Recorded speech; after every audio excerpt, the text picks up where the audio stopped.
Saludos. Saludos. Si es la primera vez que estás por aquí, mi nombre es Gea, y te acompaño en este viaje fascinante por la historia de las matemáticas. Hoy continuamos nuestra exploración del Antiguo Egipto, una civilización que no deja de sorprendernos. Si en el video anterior hablamos de las fuentes, hoy vamos a meternos de lleno en uno de los pilares que nos permite entender cómo pensaban y calculaban, su sistema de escritura, los jeroglíficos, y para hablar de esto tenemos que empezar con un objeto que, aunque no es matemático en sí mismo, lo cambió absolutamente todo: la piedra de Rosetta.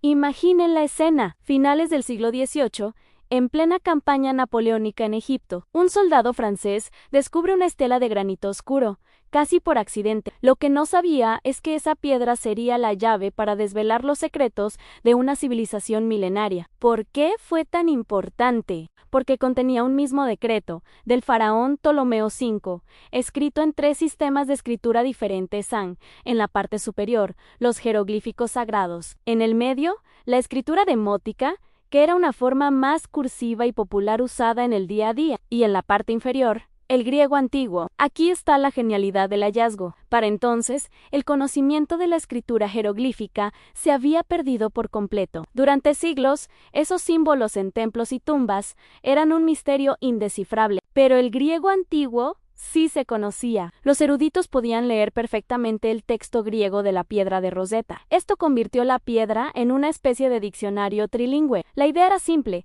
pero revolucionaria en sí. El mensaje era el mismo en los 3 idiomas. Se podía comparar el texto griego, que sí se entendía, con los símbolos jeroglíficos y demóticos para empezar a descifrar su significado.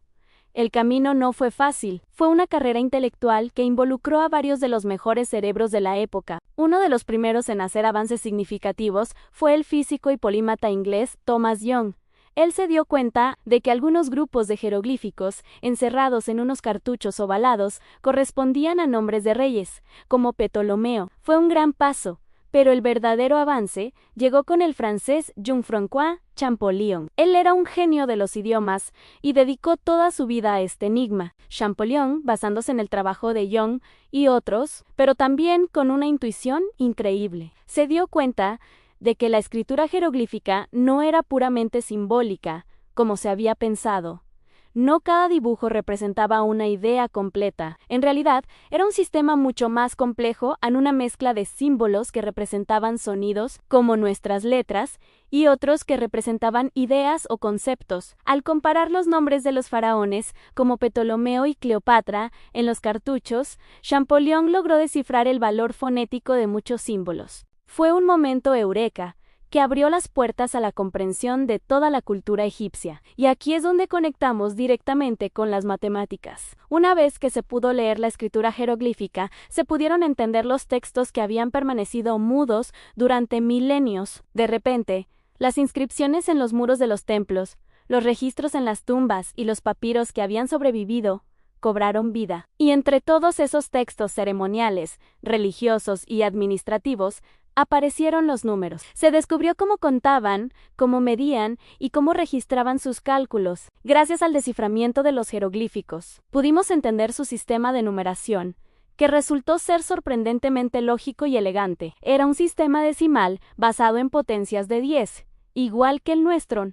Esto no es casualidad. La mayoría de las culturas antiguas desarrollaron sistemas decimales, probablemente porque tenemos 10 dedos en las manos. Lo que lo hacía especial era su naturaleza aditiva. No era posicional como el nuestro, donde el valor de un dígito depende de su lugar. En el sistema egipcio, cada número se formaba simplemente sumando los valores de los símbolos que se escribían. Veamos cómo funcionaba. Para la unidad, el número 1 usaban un simple trazo vertical. Para el 10, dibujaban una especie de arco o herradura. Para el 100, un lazo en espiral, parecido a una cuerda enrollada. El 1000 estaba representado por una flor de loto, una planta muy simbólica en Egipto. Para el 10.000, usaban un dedo doblado. El 100.000 era representado por un renacuajo o un pez. Y para el millón, el número más grande con un símbolo propio, dibujaban una figura humana arrodillada, con los brazos levantados en un gesto de asombro o adoración, como si estuviera contemplando una cantidad inmensa. Para escribir un número, simplemente repetían estos símbolos las veces que fuera necesario. Por ejemplo,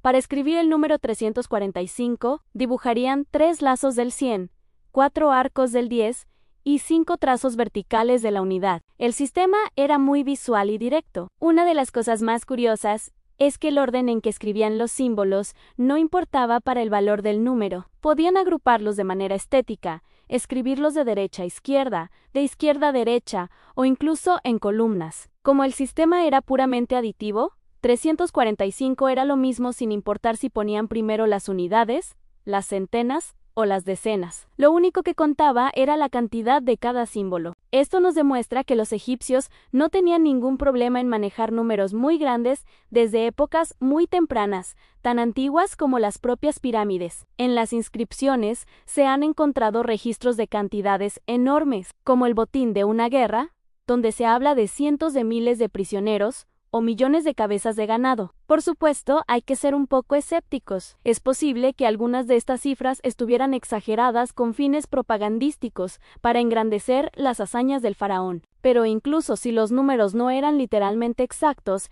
el hecho de que tuvieran un sistema para concebir y escribir tales cantidades es impresionante. Esta habilidad para contar y medir con precisión no era solo teórica. Se ve reflejada en sus logros más famosos, en las pirámides y los templos. La precisión con la que están construidas estas estructuras es asombrosa, incluso para los estándares modernos. La Gran Pirámide de Giza, por ejemplo, tiene una base casi perfectamente cuadrada, con lados que difieren en apenas unos pocos centímetros, y está alineada con los puntos cardinales con una exactitud increíble. Sin embargo, aquí es donde el texto que leía hoy hace una advertencia importante. Es fácil caer en la tentación de atribuirles conocimientos matemáticos que probablemente no tenían. Han surgido muchas teorías, a veces un poco esotéricas, que sugieren que los egipcios conocían conceptos como el número pi o la proporción áurea y los incorporaron deliberadamente en el diseño de las pirámides. Por ejemplo,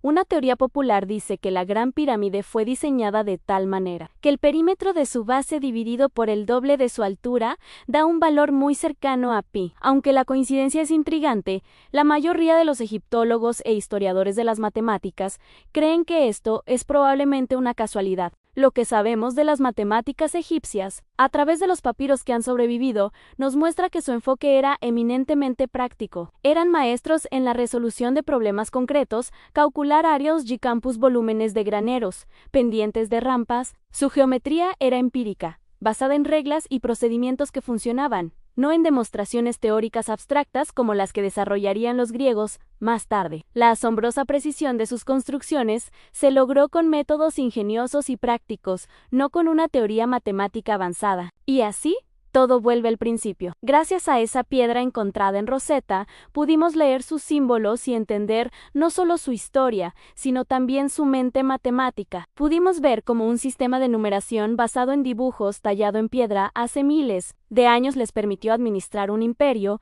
construir monumentos que desafían el tiempo y sentar las bases de un conocimiento que seguiría evolucionando durante siglos. Es un recordatorio de que las matemáticas no son solo fórmulas abstractas, sino una herramienta fundamental que las civilizaciones han usado para dar sentido y forma a su mundo. Espero que este viaje al corazón de los números egipcios te haya parecido tan apasionante como a mí.